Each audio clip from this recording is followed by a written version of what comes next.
And we're back. And if you're joining us right now, we are getting our third conversation for this morning started. And we are learning about a new initiative. And we're getting the perspective from, we're getting the perspective and we're learning all about this outreach, which is designed to recognize the dignity of people. Joining us for this discussion this morning, we have in our studio Father Scott Giuliani, who is a pro-life missioner, as well as Rachel de Ocampo, who is also a pro-life missioner. So good morning. Good morning. Good morning. Rachel actually isn't a pro-life missionary. She born Belize and lived here. Yeah. Yes. Well, good morning. Good morning. And thank you for being with us today. Thank you for having us. All right. So there is a special mission that is taking place. Father Scott, do you want to tell us the background there? Well, it's just a very simple outreach. There was Human Life International was originally going to come, and one of the presenters came down. His father came down sick with COVID, actually, and that had to lead to a postponement. And so, however, there will be still certain outreaches that we have today, actually, with the Pelodi girls going out there, and will be streamed on Guadalupe Media, and to reach out to them. So the purpose behind this mission, what was the goal? The purpose behind this mission, in the beautiful way, is just to speak about the dignity of each and every person, from conception to natural death. No matter who you are, what you look like, your dignity. And this is a little bit challenged. I remember speaking to a Belizean sister, who's beloved here, Sister Sarita, and she pointed out, as she watched the change of the culture, that the world, she quoted a poet, that the world's very close to us now, let's say, than 30 years ago. And I think we just need a little reminder.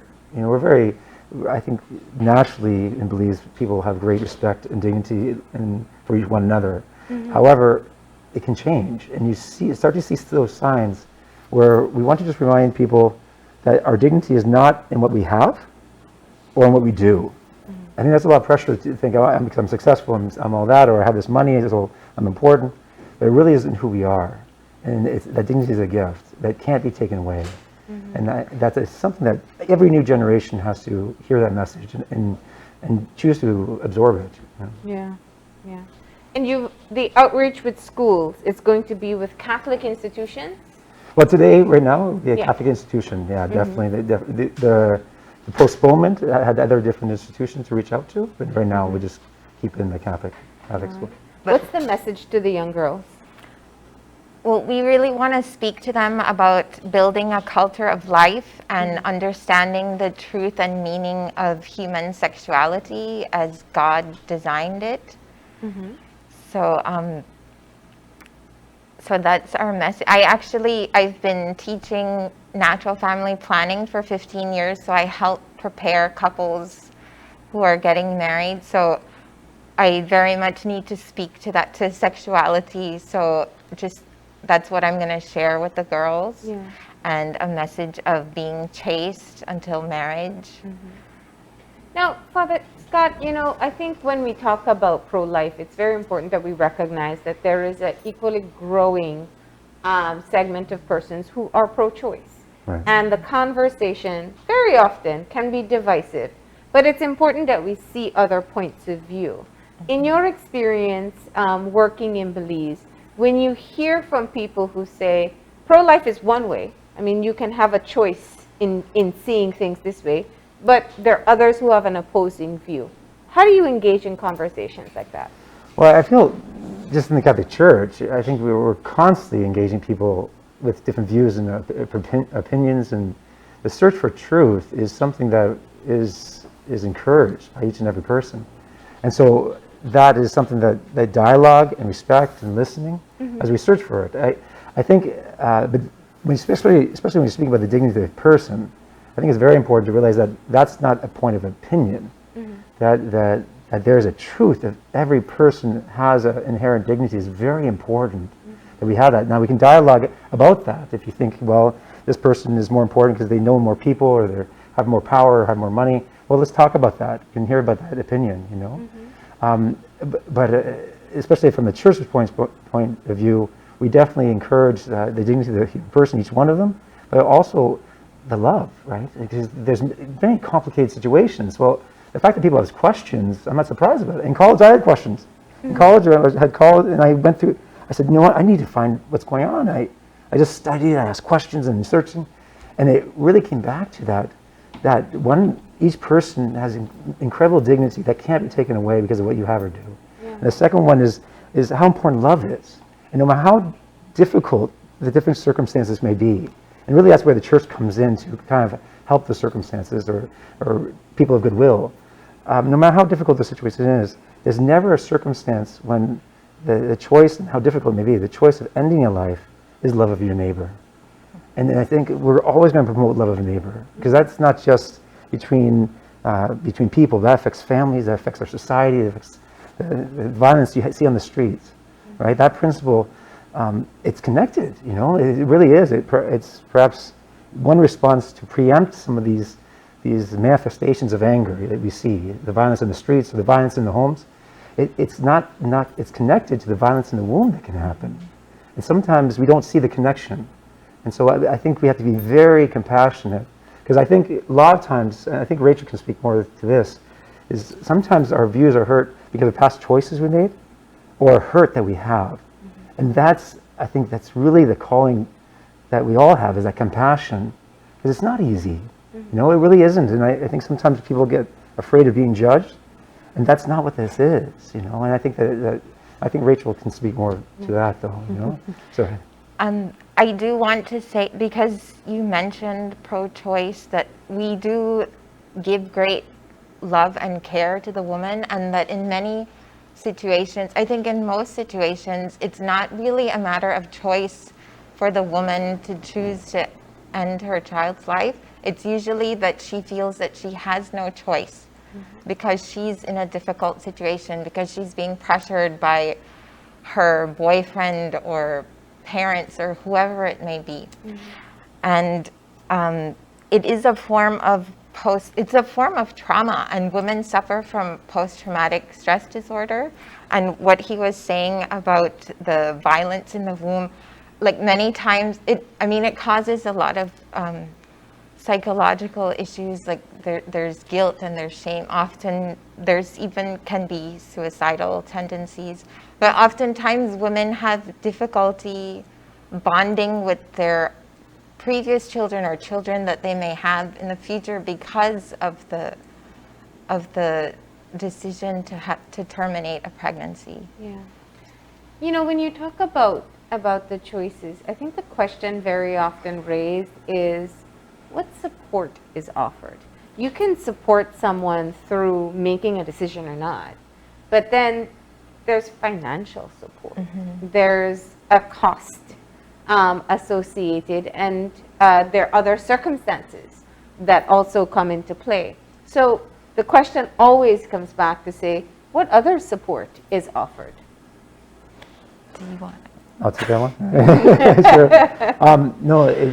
Well, two ones. One, before I even got here, there's a beautiful ministry called Seed of Life here in Belize. It started over in Benkei, and then it grew to the city, now in San Pedro, and I think they're looking to go south.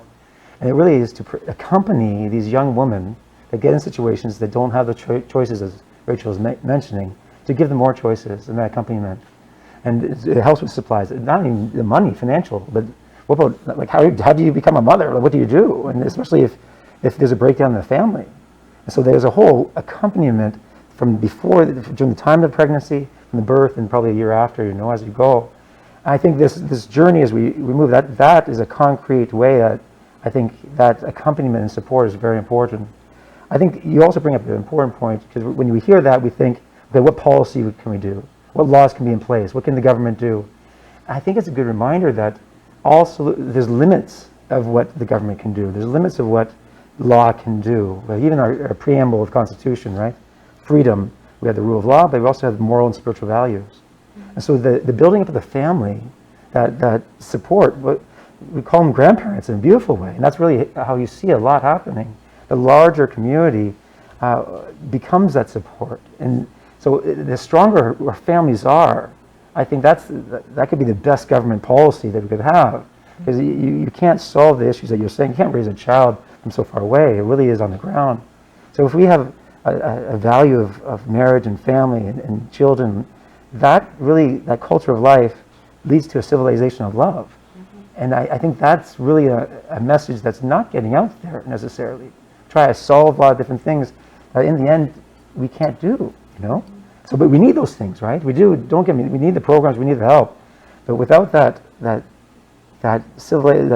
love between the families, without that base support, I think we're going to fall short. And, you know, speaking about people who may be interested in you know, accessing some kind of support like this, how do you overcome or how do you get the message to them, or to actually take the step and reach out when people might be in difficult situations and they may fear judgment, or they may feel ashamed, because that must be one of the biggest hurdles to overcome, to try to, when you actually do try to engage with people. So how do we bridge that sort of a gap? Well, that's why we're here, to spread the word. Seed of Life Pregnancy Resource Center. It's here in Belize City. I think the number is 604-3812. But when you know someone that's in a pregnancy and it's considered a crisis pregnancy, maybe they're considering abortion, or maybe they don't know where they're going to get the money for diapers or for baby clothes or whatever they need, they can turn to that. And they offer free pregnancy tests. So that's the reach out, that you can come and just get a free pregnancy test if you think that you're pregnant and you're scared. That's where you can turn. Yeah. Seed of Life Pregnancy Resource Center. You know, very often people think that, and I think Gavin used the word judgment, and that's really the core, I think, of where people have very different opinions, but it really gets nasty when we start judging each other for decisions. So my question is, in a society where we have very different views on issues like abortion, pro-life, pro-choice, how do you embrace all persons? There are many who are on social media, for example, or when the conversation is discussed publicly, that can be really critical of choices. What's your stance on this, when the church fundamentally, as you pointed out, is really about love? I think that in our civilization, we're starting to see, I think you're touching upon something on a broader context, is we're losing the ability to dialogue. We're getting in these little camps. We can choose our own news. We can choose our own things that we watch. And we can build this little silo. We can defriend those who do not agree with us. Yeah. So I think you're speaking about a wider issue, and where we become less human. And Pope Francis came out. He says, "We're all brothers." A document came out. He was reminding us we need to build a culture of encounter and dialogue, to make room for another person. And this is a wider question, wider issue that's happening. That can we become friends? Can we dialogue and disagree with certain things and still have that mutual respect? And we have, but part of this exclusion of another person that you're speaking about, and you're seeing in society, it follows a mindset when we exclude. If we exclude a child from life that comes in the womb, it follows the same similar logic of isolating ourselves or separating ourselves. Now, there's many different motivations, and that's precisely this effect that has in society. I don't think it's harder to measure, you know. I think it's also important that, like you said, is in the end is love, right? It really is. How do we find that love in truth? I feel when I hear "do not judge," right? They hear this judgment, and Jesus says the same thing: "Do not judge, lest you be judged." It was in the gospel this Sunday, and I think there's a distinction that needs to happen, because sometimes we say "do not judge," as in to don't say anything, don't do anything. We can't judge the person. We can't judge the person's heart or the soul before God. Only God knows the heart. However, we have an obligation of people of truth and love who want love to judge actions. We have to. If we get to the point where we don't judge, how can we have society where we have gratitude? To have thankfulness, you have to judge the situation. How can you have a sense of vindication when there's an evil done with? If a man raises a hand to his wife, are we going to say, do not judge? No, we have to judge actions. Mercy and love does not ignore justice. This is the mystery of Christianity. His mercy and love fulfills justice, doesn't ignore it. And that's, I feel, a common mistake that we make. In the end, though, when we fall into that, it seems so inclusive and welcoming. But in the end, after time, it leads to precisely this division you're starting to see happen. Because we just do not judge means do not make any decision, do not talk, and you retreat into these like-minded circles. And eventually, that's like a time bomb waiting to go off. And so I think the church has a unique role to go out and say, hey, let's talk. Let's talk this out. And I think I feel the church is working on doing that and contributing that, and has an important role to play to make us more human. And participating in the discourse. Yeah. We're working on that, right? That's great. Yeah, of course. That's great. So let's talk about the other activities that you have planned. You have one school session today. Right. So because we had a series of meetings and plans along throughout the week that we have, but now as it turns out, because we're just going to be we're just going to stay in the schools. We have a junior college and then we have the high schools. More simple, and we're going to postpone to later to go out and reach out to the different areas. But now it's more simple, but a very important message nonetheless. And going back to something that we were talking about earlier when we mentioned people sort of becoming more closed off, and do you find that the engagement, since you are speaking to schools, that it's different with younger people than with perhaps people maybe younger people are more open-minded, or maybe they're more they're exposed to much more different things, especially with social media and the internet. Is it do you find that that is reflected when you speak to younger people? Yeah, just last night, actually, we have a women's group in our parish, and we come in and we'd be going through theology of the body with the women's group. They just come together, and her high school son was in the room when we were speaking about this. Now, theology of the body has to do with sexuality and these different things. And the moms just came up, you know what? My son brought this question. I didn't know how to answer it. Father, what's going on? How do you handle this? And it was right there with a bunch of mothers, and here he is through Zoom. And he asked his questions, and we walked through this. And what I find with the youth, they want to know. They really desire it. And I think there's a general one response, because back in the parents, maybe parents didn't talk about it, and so now they say, okay, now we have to tell them everything. It's almost like a pendulum. Maybe the way we address it, though, what they're looking for is why. It's not enough nowadays that just say, just do what I'm telling you, follow this rule. And I think sometimes the church has felt that way, but you have to go deeper, because if the church ever says no to something, it's always saying yes to something greater. If it says no to killing someone, it's saying yes to life. Even the commandments, right? Thou shalt not kill is really a commandment to value life. And so, so the youth are, I think they're very much a sign of hope, but they really want the searching, just like I think we all are. And so I guess the presentations have changed a lot now in accommodating these questions of why. It's not just no longer just because the Bible says so. Oh no, you can't. Yeah, you can't. You have to. That won't work with even a 5-year-old at this point. So, yeah. That's sad. Yeah. Yeah, but people change and evolve, and I think the messaging does and has to. Right. The power of God's word remains, right? It really does. But you're right. I think there's so much information now that I think we're overloaded with information. I think there's a more mistrust of what it is. There's fake news, misinformation. You have these different things happening. So they're right to be doubting or questioning. I was very much in my high school days. I was tough. I was like, okay, why is this? What about and that's healthy. I think it's very unhealthy when there isn't that question at all. I think and the church has been around for, and I guess it's more that I'm a Catholic priest, so I think of the church. It's been around for 2,000 years. There's all kinds of questions and comments that has been thrown at her, and I think that's a good thing. It's a sincere search for truth. I think that's what we're trying. One of the areas we're speaking about. How do you create a culture where you can have a healthy dialogue, where you can search for these answers? All right. Well, yeah. So, is there anything you'd like to share? Anything else that you'd like to share about your initiative before we close off? Because we are just running out of time. So that's it.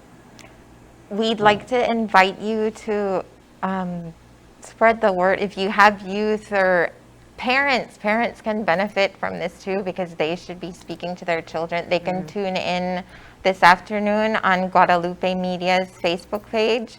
And if you can't make it at 1 o'clock, it'll be 1 to 2, but if you can't make it, you can always watch the replay and share that with your friends. All right. That's fun. Well, thank you both. You didn't think of it. Thank you both for coming in today and telling us a bit about the work that you do. All right. Thank you for having us. And with that, we're going to go ahead and take a break. When we come back, Gavin guides us through what's trending. Yep. So please, stay tuned.